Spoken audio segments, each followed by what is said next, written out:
নিৰ্বাচনৰ কাৰণে আমি বহুদিনৰ পৰা সাজু হৈ আছো।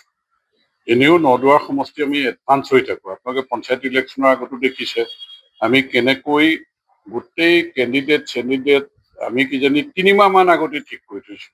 এতিয়া নিৰ্বাচন আমাৰ মাৰ্চত হোৱাৰ কথা, এপ্ৰিলৰ ছেকেণ্ড উইকত নিৰ্বাচন হ'ব। তাৰ কাৰণে আমি আচলতে 5-6 মাহ আগৰ পৰাই সাজু হৈ আছো। আমাৰ পৃষ্ঠা প্ৰমুখ, বুথ কমিটি, আনকি ইলেকশ্যন এজেণ্ট পৰ্যন্ত লৈ পেলাই আমি নিৰ্বাচনী যুঁজৰ কাৰণে সম্পূৰ্ণ সাজু। লোকসভা ইলেকশ্যন আপুনি 1 লাখ ওচৰা-ওচৰি পাইছিল, সেই সম্পূৰ্ণ থাকিব বুলি এইবাৰ আমি 1,20,000 ভোট আমাৰ লক্ষ্য। গতিকে লোকসভাত আমি বিধানসভাত পাইছিলো 85,000।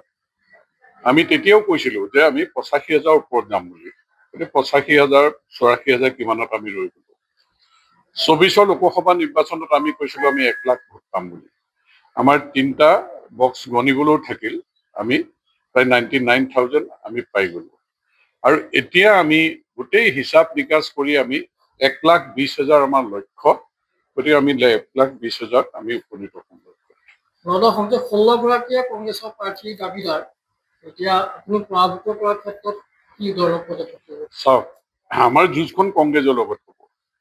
কংগ্ৰেছৰ কাক কেণ্ডিডেট দিব এই লৈ পেলাই তেওঁলোকৰ চৰ্চা কৰি আজি ইলেকশ্যনলৈ 1 মাহ আছে, উত্তৰটো তেওঁলোকৰ ওলোৱা নাই।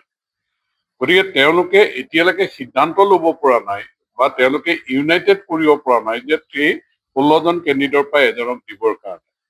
এতিয়া তেওঁলোকে 16জনৰ পৰা দিব বা বাহিৰৰ পৰা দিব, যাকে নিদিয়ক আমাৰ লক্ষ্য হ'ল কংগ্ৰেছ, যে যুঁজখন কংগ্ৰেছৰ লগত হ'ব। আৰু এইবাৰ আমি 1,20,000 ভোট আমি ভাৰতীয় জনতা পাৰ্টীৰ পক্ষত, জনতাই আমাক আশীৰ্বাদ দিব আৰু জনতাই সন্তুষ্টিৰ প্ৰতিফলন কৰিব এই বিধানসভা নিৰ্বাচনত। কাৰণ এইবাৰৰ নিচিনা কাম আমি কোনো বছৰেই, কোনো 5 বছৰত এইবাৰ নিচিনা কাম হোৱা নাই। এইবাৰ যিমানখিনি কাম হৈছে, গতিকে ৰাইজ সন্তুষ্ট। ৰাজহুৱা কাম, তাৰোপৰি ব্যক্তিগতভাৱে মানুহৰ যিখিনি সা সুবিধা পাব লাগে, ৰাইজৰ কল্যাণৰ কাৰণে যিখিনি কৰিব লাগে, বা সমষ্টিটোত শান্তি আৰু প্ৰগতি যেনেধৰণে হৈছে, গতিকে মই ভাবো এইবাৰ বিৰোধীৰ হাতত কোনো ইছ্যু নাই। বিৰোধীয়ে আমাৰ দলটোক প্ৰত্যাহ্বান জনাব পৰা ইছ্যু নাই।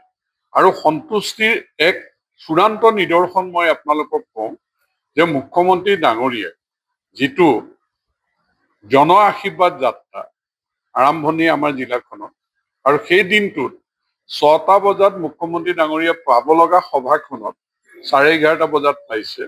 সেইদিনা জনতাৰ উপস্থিতিয়ে এটা কথা প্ৰমাণ কৰি দিছে যে আমাৰ সমষ্টিত জনসাধাৰণে আমাৰ দলৰ প্ৰতি, মুখ্যমন্ত্ৰী ডাঙৰীয়াৰ প্ৰতি কেনেধৰণৰ আন্তৰিকতা আছে।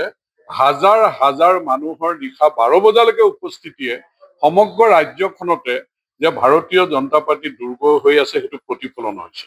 গতিকে আমি বিচাৰিছো যে এই নিৰ্বাচনটো শান্তিপূৰ্ণ পৰিৱেশত অনুষ্ঠিত হওক আৰু সকলো ৰাইজে নিজৰ যিটো ভোটাধিকাৰ, এই ভোটাধিকাৰটো এক শংকামুক্ত পৰিৱেশত নিজৰ ভোটাধিকাৰ সাব্যস্ত কৰক। ইয়াত কোনো পৰিস্থিতিতে, কাৰণ বিভিন্ন ষড়যন্ত্ৰৰ জৰিয়তে অস্থিৰ কৰিবলৈ চেষ্টা কৰা মাজে মাজে আপোনালোকে দেখি আহিছে যে কেনেকৈ আচলতে কংগ্ৰেছৰ শাসনৰ কালত নিৰ্বাচনৰ দিনটোত কিমান অপ্ৰীতকৰ ঘটনা সংঘটিত হৈছে।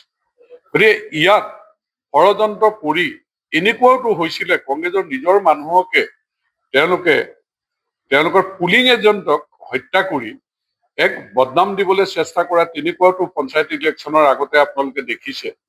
গতিকে মই এটাই জনসাধাৰণলৈ আহ্বান জনাইছো যে ভাৰতীয় জনতা পাৰ্টীৰ নেতৃত্বৰ চৰকাৰৰ দিনত আমি বিচাৰিছো শান্তিপূৰ্ণ পৰিৱেশত নিৰ্বাচন হওক, আৰু নিৰ্বাচন শান্তিপূৰ্ণ পৰিৱেশত হ'ব। আৰু কংগ্ৰেছ দলৰ কিছুমানে যিবিলাক কথা কৈ থাকে যে ইয়াত গণতন্ত্ৰ নাই, নৰ্থ কোৰিয়া কিবা কিবি কৈ থাকে, আমাৰ এতিয়া সজাগ দৃষ্টি থাকিব আমি শান্তিপূৰ্ণ পৰিৱেশত নিৰ্বাচন কৰিবৰ কাৰণে। কোনোৱে যাতে অপ্ৰীতিকৰ ঘটনা সংঘটিত কৰিব নোৱাৰে, কোনেও যাতে শংকাৰ পৰিৱেশ কৰিব নোৱাৰে। গতিকে আমাৰ প্ৰশাসন, আমি দলীয়ভাৱে সকলো সজাগ আৰু সচেতন যে আমি এইবাৰ শান্তিপূৰ্ণ পৰিৱেশত নিৰ্বাচন অনুষ্ঠিত কৰিবৰ কাৰণে। আৰু এইবাৰ আপোনালোকে দেখিব দুধ কা দুধ, পানী কা পানী হৈ যাব। এইবাৰ যে যিবিলাক কথা কৈ থাকে তাৰ এই ছবিখন তেওঁলোকে পৰিকল্পিত ষড়যন্ত্ৰ যে ৰাইজক বুজাবলৈ বিচাৰে। এই নদুৱাৰ সমষ্টিৰ জনসাধাৰণ যে শান্তিপ্ৰিয় আৰু ভাৰতীয় জনতা পাৰ্টীৰ আমাৰ সকলো কাৰ্যকৰ্তাই যে শান্তিপ্ৰিয় নিৰ্বাচন বিচাৰে, এই নিৰ্বাচনতে এই কথাৰ প্ৰকৃত ছবিখন প্ৰতিফলন হ'ব আৰু মানুহে নিজৰ ভোটাধিকাৰ সাব্যস্ত কৰি এইবাৰ ভাৰতীয় জনতা পাৰ্টীক 1,20,000 ওপৰ ভোট দি বিপুল ভোটত জয়যুক্ত কৰিব।